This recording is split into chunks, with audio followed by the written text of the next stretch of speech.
Number 2 fractions and rational numbers. हमें कौन से दो टॉपिक कवर करने हैं इसमें, एक तो फ्रैक्शंस और दूसरे रैशनल नंबर। सबसे पहले आपको जानना है फ्रैक्शंस क्या होती हैं। जैसे आपके टेस्ट में मार्क्स आते हैं, सपोज करो आपके मार्क्स आए 7 आउट ऑफ 10, तो आपके मार्क्स कुछ इस तरीके से लिखे होते हैं। तो ये क्या कहलाती हैं आपकी फ्रैक्शन। फ्रैक्शन का मतलब कि होल में से, मतलब जो आपका टोटल पार्ट है उसमें से आपने कितना पार्ट स्कोर किया, इसको बोलते हैं हम फ्रैक्शन। और भी नंबर्स हो सकते हैं, जैसे 5/10 लिखा मैंने, 4/10, और ज़रूरी नहीं है 10 ही हो, 2/3। जो इस टाइप के नंबर होंगे इनको हम बोलेंगे फ्रैक्शंस। इसमें हमें दो पार्ट जानने होते हैं, एक तो पार्ट होता है आपका न्यूमरेटर और दूसरा होता है डिनोमिनेटर। डिनोमिनेटर डाउन से आप याद रखोगे डिनोमिनेटर को, जो नीचे वाला होता है वो आपका क्या कहलाता है, डिनोमिनेटर, और जो ऊपर वाला पार्ट होता है वो कहलाएगा आपका न्यूमरेटर। तो आप इन दोनों को अच्छे से याद कर लो, कौन सा न्यूमरेटर होता है और कौन सा डिनोमिनेटर होता है। आज हम सीखेंगे कुछ क्वेश्चंस इसके रिगार्डिंग फ्रैक्शंस को सोल्व कैसे करते हैं। तो आपको पता लग गया 1/4 हमारी एक फ्रैक्शन है, 3/4 भी एक फ्रैक्शन है। तो हमें क्या करना है, एग्जाम्पल 1 में सोल्व द फॉलोइंग, इनको सोल्व करना है। सोल्व कौन से केस में करना है, when the denominators are same. अब हमने देखा डिनोमिनेटर कौन सा होता है, हमारा नीचे वाला नंबर। यहाँ पे डिनोमिनेटर है 4 और इस फ्रैक्शन में भी डिनोमिनेटर क्या है 4, यानी कि डिनोमिनेटर आपके दोनों में क्या है, सेम नंबर। तो हम कैसे लिखेंगे इस फ्रैक्शन को सोल्व करके, जो डिनोमिनेटर था वो हमारा एक ही बार आएगा, जो दोनों बार था वो एक ही बार आएगा। ऊपर हम कंप्लीट न्यूमरेटर बनाने की ट्राई करेंगे। वो कैसे बनेगा, 1 एज इट इज़, प्लस का साइन आपका एज इट इज़ और 3 भी एज इट इज़। 3 + 1 आपको क्या देगा 4, और नीचे भी कितना है फ्रैक्शन में 4। तो ये दोनों नंबर सेम है, कैंसिल आउट हो जाएंगे 4 पे, 4 1 ज़ा 4 एंड 4 1 ज़ा 4। तो इक्वल किसके हो जाएगा, 1 के इक्वल। ऐसे ही आपका सेकंड पार्ट है 5/7 एक फ्रैक्शन है आपकी, और 2/7 भी एक आपकी फ्रैक्शन है। इसको आपको सोल्व करना है, 5/7 माइनस 2/7। डिनोमिनेटर आपने देखा नीचे वाला नंबर दोनों फ्रैक्शंस में आपका सेम है, तो आप क्या करोगे, डिनोमिनेटर को एज इट इज़ लिखोगे। डिनोमिनेटर हो गया आपका 7 और न्यूमरेटर क्या बनेगा, पहली फ्रैक्शन का नंबर जो आपका ऑपरेशन चल रहा है वो as it is minus sign, और दूसरी वाली फ्रैक्शन का न्यूमरेटर, तो यानी कि 2।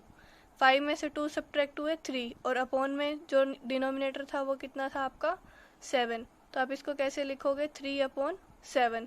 अब हमें ये भी चेक करना है क्या ये किसी सेम टेबल पे कैंसिल आउट होते हैं, तो नहीं, इनका कॉमन फैक्टर कोई भी नहीं है, ये किसी भी टेबल पे कैंसिल आउट नहीं होंगे। जैसे आपने अभी एग्जाम्पल 1 सीखा, इसी की हेल्प से आप सेकंड क्वेश्चन करोगे। इसमें क्या गिवन है फ्रैक्शंस आपको, 5/13 प्लस 18/13। तो आप इसको कैसे करोगे, सेकंड क्वेश्चन का फर्स्ट पार्ट है आपका, फ्रैक्शन गिवन है आपके पास 5/13 प्लस 18/13।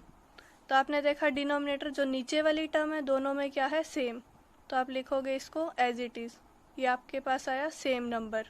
अब क्या करना है, दोनों के न्यूमरेटर्स लिखने हैं।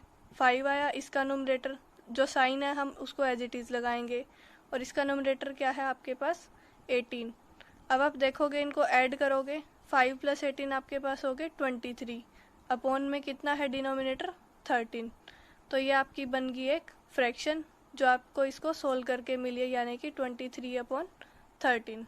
नेक्स्ट हम देखते हैं थर्ड पार्ट आपको गिवन है 9/19 माइनस 4/19। इसकी भी वैल्यू आपको फाइंड आउट करनी है। तो अब आपने देखा डिनोमिनेटर जो नीचे वाला पार्ट है दोनों में सेम है, तो आप कैसे लिखोगे नीचे वाले पार्ट को, एक बार एज इट इज़। जो ऊपर वाली टर्म का न्यूमरेटर है, फर्स्ट फ्रैक्शन का आपका न्यूमरेटर, उसको लिखोगे एज इट इज़। जो आपका साइन है उसको भी एज इट इज़ लगाओगे, और सेकंड न्यूमरेटर को आप फिर लिखोगे जो आपके सेकंड फ्रैक्शन का न्यूमरेटर है। 9 में से आपके 4 सब्ट्रैक्ट हुए तो कितना आएगा 5, और नीचे जो डिनोमिनेटर है वो एज इट इज़।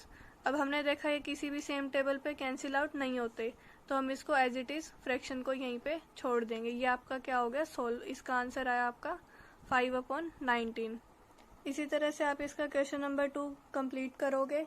और कल हम सीखेंगे व्हेन डिनोमिनेटर्स आर डिफरेंट, जब हमारे डिनोमिनेटर क्या होते हैं डिफरेंट। जैसे इस क्वेश्चन में है 2 और इस फ्रैक्शन का डिनोमिनेटर है 3, तो दोनों नंबर्स आपके सेम नहीं है। तो कल हम सीखेंगे इस टाइप की फ्रैक्शंस को आपको कैसे सोल्व करना है। Thank you. स्टूडेंट्स नेक्स्ट है हमारे पास question number 3, solve the following. जैसे हमने कल सेकंड पार्ट करा था उसमें हमारे डिनोमिनेटर्स क्या थे, सेम, तो हमने डायरेक्ट न्यूमरेटर्स को ऐड अप कर लिया था और हमने फ्रैक्शन को सोल्व कर लिया। बट आज हमारे पास क्या है, डिनोमिनेटर्स क्या है, डिफरेंट। तो अब देखते हैं इनको हम कैसे सोल्व करते हैं। जब हमारे डिनोमिनेटर्स डिफरेंट होते हैं तो हमें क्या करना होता है, इनका एलसीएम फाइंड आउट करना होता है। वो हम कैसे करेंगे, आप प्रीवियस क्लासेस में सीख चुके हो इनको कैसे करना है। आप माइंड में रखना कि जो भी नंबर्स आपको गिवन है वो किस किस से डिवाइड होंगे, प्राइम नंबर्स 2, 3, 5, 7, 11 एंड 13। मोस्टली सारे नंबर आपके इनसे डिवाइड हो जाएंगे। आप इनको करके देखना और इनको याद रखोगे कि आपको ये नंबर माइंड में रखने हैं। तो मेरे को दिख रहा है ये 7 है, ये 49, 7 7 सा मेरा 49 होता है। तो दोनों नंबर किस से डिवाइड हो जाएंगे, 7 से। 7 1 सा 7 एंड 7 7 सा 49। तो अब इनके एलसीएम के लिए मैं क्या करूंगी, इन तीनों की मल्टीप्लाई, यानी कि 7 multiplied with 1 and multiplied with 7। ये आप मत सोचना कि ये नेगेटिव का साइन लगा हुआ है, जस्ट डैश है इन नंबर्स को अलग अलग रिप्रेजेंट करने के लिए। तो इनका एलसीएम कितना आ गया, 49। तो अब हम इनको कैसे ऐड करेंगे, नीचे तो हमने लिखना है एलसीएम। जो पिछले पार्ट में हमारा न्यूमरेटर सेम लिखा जाता था, इस पार्ट में क्या लिखेंगे, एलसीएम जो हमारा सोल्व करके आता है। अब हमें ये देखना है 7 को अगर मैं 49 से डिवाइड करूँ तो मेरे को कितना क्वोशिएंट मिलेगा, 7। तो आप क्या करोगे, इसको ऊपर वाले नंबर से मल्टीप्लाई करोगे, इस तरह से इसको आप लिखोगे। प्लस का साइन जो था वो एज इट इज। अगर मैं 49 को 49 से डिवाइड करूँ तो मेरा क्वोशिएंट कितना आएगा, 1। तो मैं किसको करूंगी, 5 की मल्टीप्लाई 1 के साथ। आप इनको ब्रैकेट्स में बंद कर लो, नहीं तो आपको एड अप करने में दिक्कत आएगी।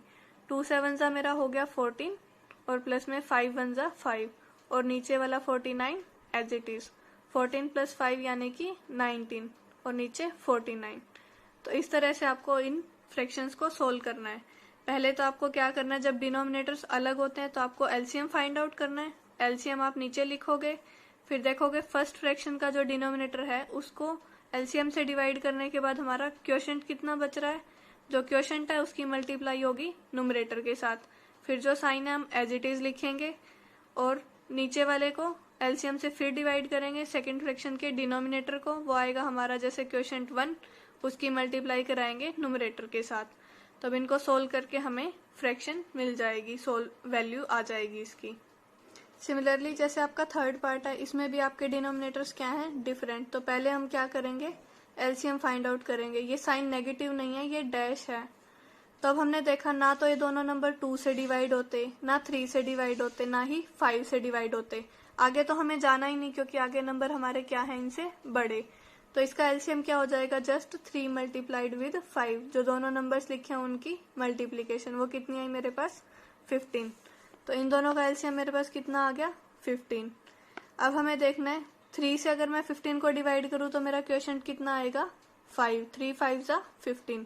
जो ये 5 आया इसको हम मल्टीप्लाई कराएंगे न्यूमरेटर के साथ, यानी कि 5 × 5। इसको आप ब्रैकेट लगा दो, प्लस का साइन आपका एज इट इज। नेक्स्ट आप क्या करोगे, 5 को अगर मैं 15 से डिवाइड करती हूँ तो मेरा क्वोशिएंट आता है 3। तो 3 की मल्टीप्लाई किसके साथ होगी, न्यूमरेटर के साथ, यानी कि 3 के साथ। अब मैंने लिखना है, इसको सोल्व करा तो 5 5 सा 25 प्लस 3 3 सा मेरे पास 9 अपॉन में फ्रैक्शन डिनोमिनेटर कितना है, 15। 25 + 9 मेरा कितना होता है, 34 और अपॉन में 15। ये इसकी सोल्व करके हमें वैल्यू मिल गई। नेक्स्ट आपको गिवन है सिक्स्थ पार्ट। जैसे अगर आपका नेचुरल नंबर लिखा होता है, नीचे कुछ भी नहीं है, तो आप उसको 1 कंसीडर करोगे। कुछ भी नहीं का मतलब होता है 1। अब फिर से हमारा काम क्या रहेगा, एलसीएम निकालना। 1 5 और 10 का एलसीएम अगर मैं निकालती हूँ तो ये दोनों नंबर मेरे किससे डिवाइड हो जाएंगे, 5 से। 1 एज इट इज, 5 1 सा 5 एंड 5 2 सा 10। एलसीएम के लिए क्या करते हैं हम, सारे नंबर्स की मल्टीप्लाई, ये नंबर्स की। 5 × 1 मल्टीप्लाइड विद 2, यानी कि एलसीएम मेरा कितना आ गया, 10। तो अब हमें क्या करना होता है, एलसीएम को लिखना होता है नीचे डिनोमिनेटर में। अगर मैं 1 को 10 से डिवाइड करूँ तो मेरी वैल्यू कितनी आएगी, 10। तो और मल्टीप्लाई किसके साथ करवानी है, वो मुझे न्यूमरेटर के साथ। ब्रैकेट क्लोज, प्लस का साइन एज इट इज। अब मैं अगर 5 को 10 से डिवाइड करती हूँ तो मेरे को क्वोशिएंट कितना मिलेगा, 2। जो क्वोशिएंट आता है उसकी आप मल्टीप्लाई कराओगे न्यूमरेटर के साथ, यानी कि 3 मल्टीप्लाइड विद 2।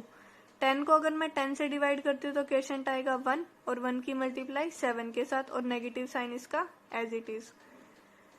इसको अब हम सोल्व करेंगे। 5 10 ज़ा 50 प्लस 3 2 ज़ा 6 6 माइनस 1 और सॉरी 6 माइनस 7 1 ज़ा 7। तो ये मेरी वैल्यू कितनी आ गई 49/10। अब इन क्वेश्चन में देखा अभी 3 पार्ट हमने सीखे क्या करना है। डिनोमिनेटर्स को लेते हुए आपको एलसीएम निकालना है। एलसीएम से जो डिनोमिनेटर्स हैं उनको डिवाइड करना है। जो डिवाइड करके आपकी वैल्यू आती है उसको आप कोरेस्पोंडिंग न्यूमरेटर से मल्टीप्लाई करोगे। मतलब जिसका जो क्वेश्चन आएगा उसी के न्यूमरेटर से वो मल्टीप्लाई होएगी। तो मल्टीप्लाई करने के बाद आप इनको सोल्व करोगे और वैल्यू फाइंड आउट करोगे। आपको फर्स्ट क्वेश्चन का फर्स्ट पार्ट बता रही हूँ मैं। एमसीक्यू बेस्ड क्वेश्चन है। स्टेटमेंट अभी दिखाती हूँ। इसमें आपको गिवन है 3 and 1/4। जो ये मिक्स फ्रैक्शन होती है इसको हम इम्प्रॉपर में कैसे चेंज करते हैं, 4 की मल्टीप्लाई 3 के साथ यानी कि 12 और जो ऊपर होता है उसको हम करते हैं ऐड। तो आपके पास ये आ गया 13/4। नेक्स्ट आपके पास 6 2 ज़ा 12 और 1 13/6। अब हमें क्या करना है, इनको सोल्व करने के लिए अब हमारे डिनोमिनेटर अलग अलग हैं तो हम क्या करेंगे, इनकी एलसीएम फाइंड आउट करेंगे। अब दोनों नंबर मेरे 2 से डिवाइड हो रहे हैं तो क्या आएगा 2 2 ज़ा 4 एंड 2 3 ज़ा 6। अब ये दोनों नंबर ना 2 से डिवाइड होते ना ये 3 से डिवाइड होते, तो एलसीएम मेरा कितना हो गया 2 मल्टीप्लाई 3 यानी कि 12। तो अब ये हमारा आएगा नीचे डिनोमिनेटर में 12। 4 को अगर मैं 12 से डिवाइड करती हूँ तो मेरे को क्वोशिएंट मिलेगा 3 की मल्टीप्लाई करानी है मैंने न्यूमरेटर के साथ जो कि है 13। माइनस का साइन एज इट इज। 6 को मैं 12 से डिवाइड करती हूँ तो क्वोशिएंट आएगा मेरा 2 और मल्टीप्लाई कराऊंगी न्यूमरेटर के साथ यानी कि 13 के साथ। अब मेरे को पता है 13 3 ज़ा कितना होता है मेरा 39 और 13 2 ज़ा 26 अपॉन में 12 as it is.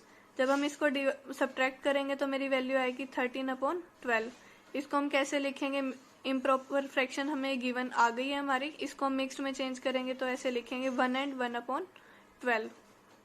First part मैंने आपको करा दिया, इसका ए ऑप्शन करेक्ट है। और सेकंड पार्ट आप खुद से करोगे। पहले तीनों फ्रैक्शंस जो डिनोमिनेटर्स हैं इनका आप लोगे एलसीएम और उसके बाद डिनोमिनेटर बना के डिवाइड करोगे और न्यूमरेटर के साथ क्वोशिएंट की मल्टीप्लाई करोगे। इसी तरह आपका असाइनमेंट 2.1 कंप्लीट हो गया और इसको आप फेयर नोटबुक में कंप्लीट करोगे। Thank you.